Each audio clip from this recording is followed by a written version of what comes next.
জামায়াতে ইসলামীর আমিন নিজের এমপিকে থাপ মেরেছেন, এটা আর গুজব নয়, ভিডিও প্রমাণ। সচিবালয়ের দিকে মিছিল যাচ্ছিল, পুলিশ বাধা দিল, আমির শান্ত থাকার আহ্বান জানালেন, কিন্তু শফিকুল ইসলাম মাসুদ হাতের ইশারায় কর্মীদের উস্কে দিয়েই যাচ্ছিলেন। আমির বারবার নিষেধ করলেন, মাসুদ থামলেন না। তারপর যা হলো তা জামায়াতের ভাবমূর্তির জন্য মারাত্মক। শফিকুর রহমান নিজেই এগিয়ে গিয়ে মাসুদকে ধাক্কা দিয়ে গালে মারলেন। উপস্থিত সবাই স্তব্ধ। আওয়ামী লীগ বিএনপির মধ্যে এমন দৃশ্য আগেও দেখা গেছে, কিন্তু জামায়াতের আমির? এটা অকল্পনীয় ছিল। দল এখনও নীরব, শুধু পরবর্তী কর্মসূচির ঘোষণা দিয়ে সরে গেছেন। এই থাপ শুধু একজন এমপির গালে পড়েনি, জামায়াতের অভ্যন্তরীণ নিয়ন্ত্রণের দুর্বলতাকেও প্রকাশ করে দিয়েছে। জানা যায়, জ্বালানি তেল, গ্যাস ও বিদ্যুতের মূল্যবৃদ্ধি এবং গ্রাহকদের ওপর চাপিয়ে দেওয়া তথাকথিত ভুতুড়ে বিদ্যুৎ বিলের প্রতিবাদে রাজধানীতে বিক্ষোভ কর্মসূচি পালন করছিল 11 দলীয় ঐক্যজোট। পূর্ব ঘোষিত কর্মসূচি অনুযায়ী মিছিলটি সচিবালয়ের দিকে অগ্রসর হলে পুলিশ ব্যারিকেড দিয়ে তাদের পথরোধ করে। শুরু হয় ধাক্কাধাক্কি, উত্তেজনার স্লোগানে মুখর এক অস্থির পরিস্থিতি। কিন্তু পুলিশের সঙ্গে সংঘর্ষের চেয়েও বড় আলোচনার জন্ম দেয় এমন একটি ঘটনা, যা খুব কম মানুষই কল্পনা করেছিলেন। পুলিশ ব্যারিকেড দেওয়ার পর সামনের সারিতে থাকা নেতাকর্মীরা ব্যারিকেড ভাঙার চেষ্টা করতে থাকেন। একদিকে পুলিশের ধাক্কা, অন্যদিকে উত্তেজিত কর্মীদের চাপ। পরিস্থিতি দ্রুত নিয়ন্ত্রণের বাইরে চলে যাওয়ার আশঙ্কা তৈরি হয়। এ সময় ডাক্তার শফিকুর রহমান সামনের সারিতে এসে বারবার নেতাকর্মীদের শান্ত থাকার আহ্বান জানান।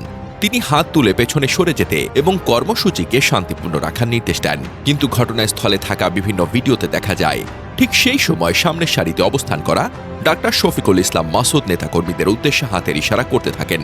অভিযোগ অনুযায়ী তিনি কর্মীদের আরও সামনে এগিয়ে যেতে এবং আন্দোলন চালিয়ে যেতে উৎসাহ দিচ্ছিলেন।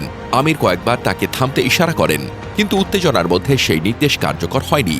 এরপর হঠাৎ করেই ডাক্তার শফিকুর রহমান দ্রুত সামনে এগিয়ে যান। প্রথমে তিনি ডক্টর শফিকুল ইসলাম মাসুদকে জোরে ধাক্কা দেন। ধাক্কা দেওয়ার পরপরই সবার সামনে তার গালে একটি থাপ্পড় মারেন। ভিডিওতে দেখা যায়, ঘটনাটি এতটাই আকস্মিক ছিল যে আশপাশে থাকা নেতাকর্মী, পুলিশ সদস্য, এমনকি উপস্থিত সাংবাদিকরাও কয়েক মুহূর্তের জন্য হতবাক হয়ে যান। ঘটনার কয়েক মিনিটের মধ্যে বিভিন্ন দিক থেকে ধারণ করা ভিডিও সামাজিক যোগাযোগ মাধ্যমে ছড়িয়ে পড়ে। সবচেয়ে বেশি আলোচনায় আসে এই প্রশ্ন, জামায়াতের মতো কঠোর সাংগঠনিক শৃঙ্খলার জন্য পরিচিত একটি দলের সর্বোচ্চ নেতা কী কারণে প্রকাশ্যে নিজের দলের একজন সংসদ সদস্যের ওপর শারীরিকভাবে ক্ষুব্ধ হলেন? অনেকেই এটিকে শুধু আবেগের বহিঃপ্রকাশ নয়, বরং মাঠ পর্যায়ে শৃঙ্খলা বজায় রাখতে নেতৃত্বের কঠোর অবস্থানের বহিঃপ্রকাশ হিসেবে দেখছেন। আবার সমালোচকদের একাংশ বলছেন, এমন প্রকাশ্য আচরণ দলের অভ্যন্তরীণ সমন্বয় ও নেতৃত্বের ধরন নিয়েও প্রশ্ন তৈরি করেছে। ঘটনার পর কর্মসূচি আর দীর্ঘায়িত হয়নি। নেতারা ধীরে ধীরে স্থান ত্যাগ করেন। পরে ডাক্তার শফিকুর রহমান সংক্ষিপ্ত বক্তব্যে পরবর্তী কর্মসূচি ঘোষণা করেন। তিনি জানান, সেপ্টেম্বর ও অক্টোবরে দেশের 4টি বিভাগে লং মার্চ এবং নভেম্বরে ঢাকায় একটি বড় মহাসমাবেশ অনুষ্ঠিত হবে। এদিকে ঘটনাটি নিয়ে সামাজিক যোগাযোগ মাধ্যমে ব্যাপক আলোচনা চললেও এ পর্যন্ত দলটির পক্ষ থেকে প্রকাশ্য থাপ্পড়ের ঘটনাটি নিয়ে কোনো বিস্তারিত আনুষ্ঠানিক ব্যাখ্যা দেওয়া হয়নি। এই একটি থাপ্পড় তাই শুধু তাৎক্ষণিক উত্তেজনার প্রতিক্রিয়া হিসেবেই নয়, বরং জামায়াতে ইসলামীর অভ্যন্তরীণ শৃঙ্খলা, নেতৃত্বের সিদ্ধান্ত গ্রহণের ধরন এবং রাজনৈতিক সংস্কৃতি নিয়ে নতুন বিতর্কেরও জন্ম দিয়েছে।